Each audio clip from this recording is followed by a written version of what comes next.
Good morning, good day to everybody. Maayong buntag, maayong adlaw sa tanan, no? Ako si Cesar Ibanez nga diya karon sa Bulacau, Talisay. No? Kung inyong makita diya sa Luyo, doon na may solar power karon, no? Because I am one of the person nga ganahan kayong to help the environment. So kanang sa unang panahon, ang among bill yun, gamay lang yun kayo, mga 2,000 kapin, 2,000. Pero pag abot sa COVID, di naman may pagwaon sa mga bata. Anak naman po sa balay, init biya kayo doon sa balay. So, nagpa-aircon yun sa full house. Tanang kwarto doon na aircon. Nakapuno may more than 7 kilowatt horsepower sa aircon, no? Mukhaon na nagyog 7 to 9,000 naman. So, asa naman tag-ibayad sa Biko na natay mga aircon. So, with our concern about the environment, nakita na mo nga dapat mag-solar power namin. So, nakakuha namin solar power. Karon, ang among kaon karon sa kuon, mga 7 to 9,000 a month. So, dako kay na siya utabang.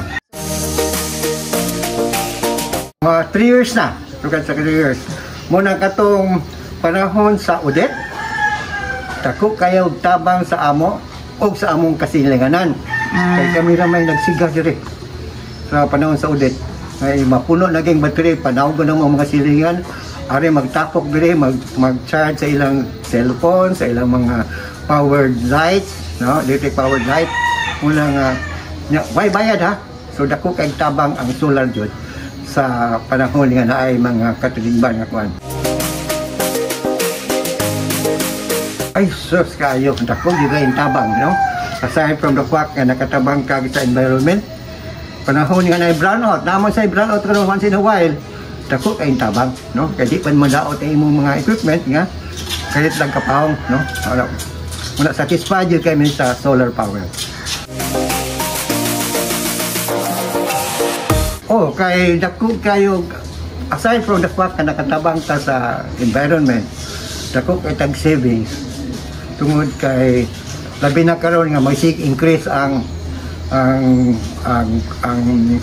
rate sa electricity, no? Practically every 2 years mag-increase lately rin, increase of 13.5 tingali pesos, 13.50 ang karon lately. So dako kayo, but it will take mga 6 years nga ma-recover din mo ang imong investment sa solar.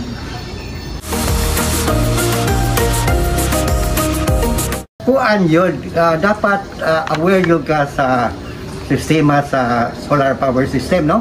Nga kung init kayo, kusog ang production, kung tinguan, bagyo, di yun ka mag-expect po nga taas ang production. So, imo yun ang i-balance, nga aware yun ka sa situation. But, nevertheless, sa among na-experience, okay rin yung kayo nga na-solar. Kay mas daghan man po ang init. Bisag kay landong, pero naman yung production gihapon. Bisag bagyo, ang yung production, gamay lang.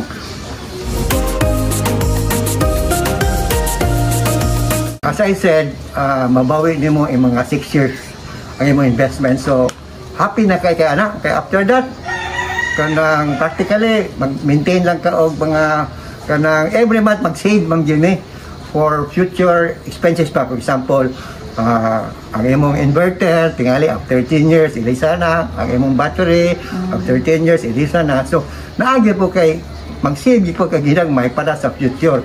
Pero in overall, happy lang yung kami sa solar power. Actually, ang dugay namin ng una-una ang solar power. Pero kaning Santik, kanang amo na mamang silingan diri sa Talisay, nakita man namo nga naa sila dool lang opisina, unya nakita sa namo nga based sa among pagtan-aw sa Facebook, daghan na sila mga happy customers, no? So wala na nila mangitang lain, sa ila na lang. With our experience nga happy me so far, amo ginang i-recommend ko na ay kuan kanang interesado kayo. It takes a lot of kuan lang kay you have to invest man so much. Yes. Maura to sir. Thank you kayo. Thank you kayo sa Santek Power. Right. Thank you sir.